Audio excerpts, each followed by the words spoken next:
রাধা দেবী, খেয়ে দেখুন না একবার, কে জানে টুকে গেছে হয়তো। সেটার এখন কোনো দরকার নেই গোপা। না না, দরকার আছে তো, নেই কেন? মানে এই প্রথমবার আপনার নিজ হাতে তৈরি করা এই মাখন উমেশ বাবুর কাছে যাচ্ছে, কে জানে কেমন হয়েছে। খেয়ে দেখুন একবার, ভালো হবে।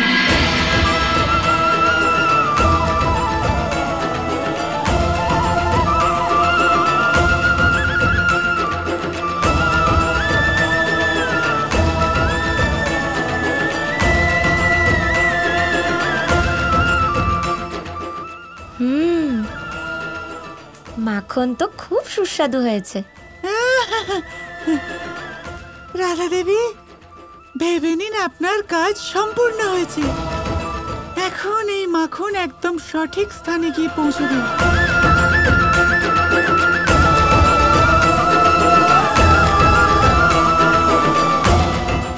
আর এই মাখনের সঠিক স্থান হলো আমার পেটে।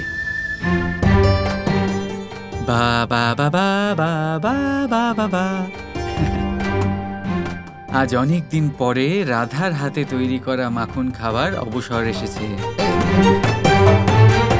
দাদা, আপনি জানেন তো যে এটা আমার প্রিয় গোপনীয় স্থান। এখানে বসে আপনি কেন পেট পুজো করছেন? না হলে আর কি করবো কানাই? তুমি তো জানো যে যখন আমার চিন্তা হয় তখন আমার খিদে বেশি পায় আর আমি অনেক বেশি খাইও। আপনার আবার কিসের চিন্তা দাদা ভাই? শুধু চিন্তা নয় কানাই, চিতা সাজাচ্ছেও আমার জন্য। আচ্ছা, ও ধামা বাবু, বিবাহের আগুনে। তাহলে করে ফেলুন না বিবাহ, আমিও এবার একটা জামাই বাবু পেয়ে যাব। কানাই, এটা উপহাসের ব্যাপার নাকি? একটা জটিল সমস্যা। এখন সবচেয়ে জটিল সমস্যা হচ্ছে যে আমাদের রাধার বিবাহ আটকাতে হবে দাদা। এবারে এই কাজ সম্পন্ন করার জন্য যাই বাধা বিপত্তি আমাদের সামনে আসুক, সেটার সম্মুখীন তো আমাদের হতেই হবে, তাই না? হ্যাঁ। ব্যাস, আর কিচ্ছু বলবেন না। এখন শুধু আমাকে আমার রাধার হাতে তৈরি করা মাখন খেতে দিন। বড়ই ভালোবেসে বানিয়েছেন উনি দাদা। কানাই, আমি বুঝতেই পারছি না যে তুমি এসব কি করছো। আর তুমি যা করছো সেটা তো করছোই, কিন্তু এইসবের মধ্যে আমি কেন ফেঁসে আছি? দাদা, আমি শুধু প্রেম শেখাচ্ছি সবাইকে, রাধাকেও। আর আপনি আমার প্রিয় দাদা এই কাজে আমাকে সাহায্য করছেন, ব্যাস। ধামার সাথে বিবাহ করে। কিন্তু কানাই, এইসব কিন্তু পরন্তু কিচ্ছু নয় দাদা। এখন শুধু রাধার বিবাহ আটকানোটা অত্যন্ত জরুরি, আর আমি তো সেটা করেই ছাড়ব। যাক, একটা ভালো বিষয় হচ্ছে আমরা যে বেশ ধারণ করে এসেছি তাতে আমাদের কেউ চিনতেই পারছে না। স্বয়ং রাধাও আমাদের চিনতে পারেনি।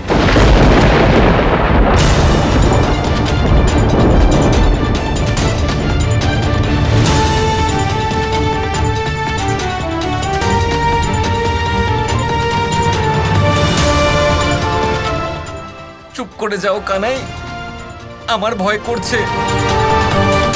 কেন ভয় পাচ্ছেন আপনি? হ্যাঁ, এত ছোট ছোট বিষয় কেন ভীত হচ্ছেন? এখন আপনাকে ভয়মুক্ত করতে হবে নাকি? না তো। দেখুন, আমার উপরে বিশ্বাস রাখুন দাদা, দেখবেন কিভাবে আমি সবাইকে মূর্খ বানিয়ে নিজের কার্যসিদ্ধি করে নেব।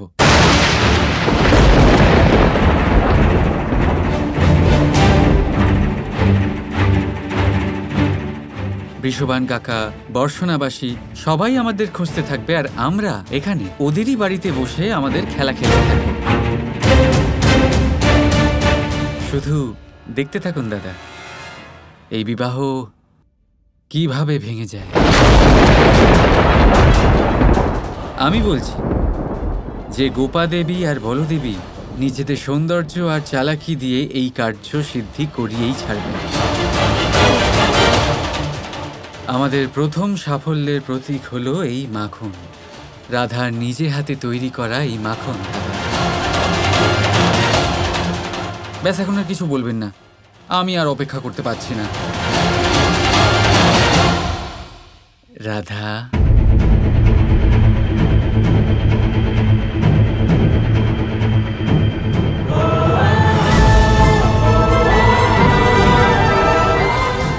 এটা তো টকে গেছে, এটা কি করে সম্ভব? রাধা তো নিজেই খেয়ে বলেছিল যে খুব মিষ্টি।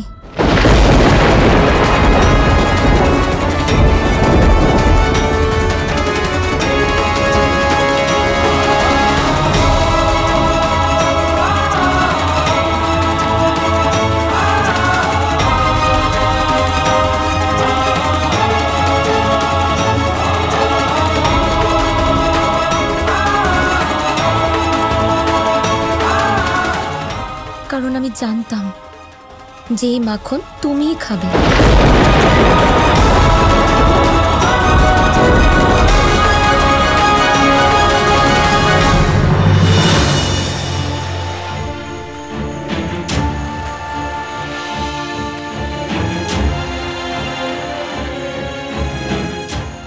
তোমার কথা বারবার আমার মনে দ্বন্দ্ব তৈরি করছে মা। ওই কৃষ্ণ হার মেনে নেওয়ার পাত্র নয়। এখানে রাধার বিবাহ হচ্ছে আর ও গিয়ে মামার বাড়িতে বসে আছে।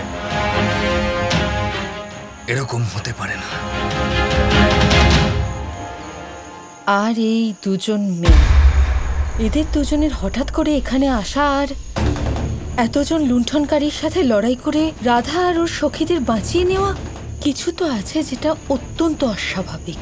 সবার আগে আমাদের এটা খোঁজ করতে হবে যে ওই দুর্বল কন্যাদের মধ্যে হঠাৎ এত শক্তি কোথা থেকে এলো, যে ওরা না ওই ডাকাতদের সঙ্গে লড়াই করেছে বরং তাদের পরাস্তও করেছে। এমন নয় তো যে ওদের আসল পরিচয় কিছু অন্য?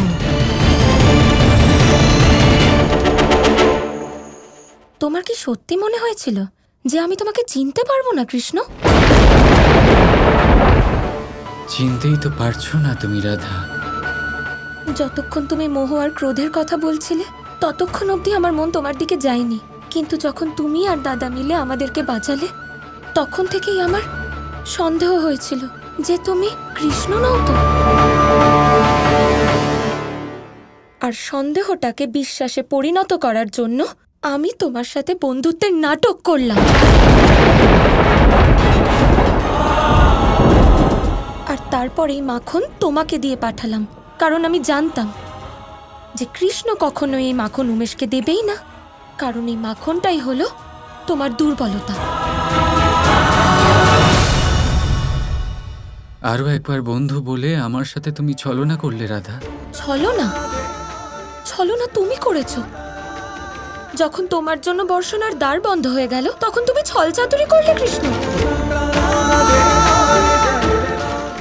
বর্ষণার প্রধান দ্বার ভাঙা হয়নি, কিন্তু তা খোলা হয়েছিল ভেতর থেকে। তার মানে তুমি ওই দ্বার খুলেছিলে ভেতর থেকে, আর তুমি ওই ডাকাতদের সাথে একজোট হয়ে আমার বিবাহ আটকাবার জন্য ওই মানুষগুলোকে আক্রমণ করেছিলে। শুধু আমার বিবাহ ভাঙার জন্য তুমি আমার মা, বাবা আর গ্রামবাসীর প্রাণহানি করবে কৃষ্ণ। ছি, তুমি এতটা নিচে নামতে পারো আমি কখনো স্বপ্নেও ভাবতে পারিনি।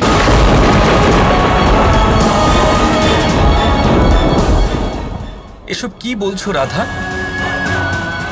ক্রোধের বশবর্তী হয়ে তোমার এটুকুও মনে নেই যে তুমি কার উপর কি কি অভিযোগ আনছো? দাদা, ওকে দোষারোপ করতে দিন আপনি। কথায় আছে না যে নিদ্রা ভীষণ মূর্খ হয়। যে কোনো জায়গায় যে কোনো মুহূর্তে চলে আসে, কিন্তু ক্রোধ ক্রোধ শুধু আপনদের ওপরে হয়। রাধার কাছে আমি ছাড়া আর কেউ নেই যার উপরেও এত অধিকার ফলিয়ে ক্রুদ্ধ হতে পারে, যাকেও এতটা আঘাত করতে পারে।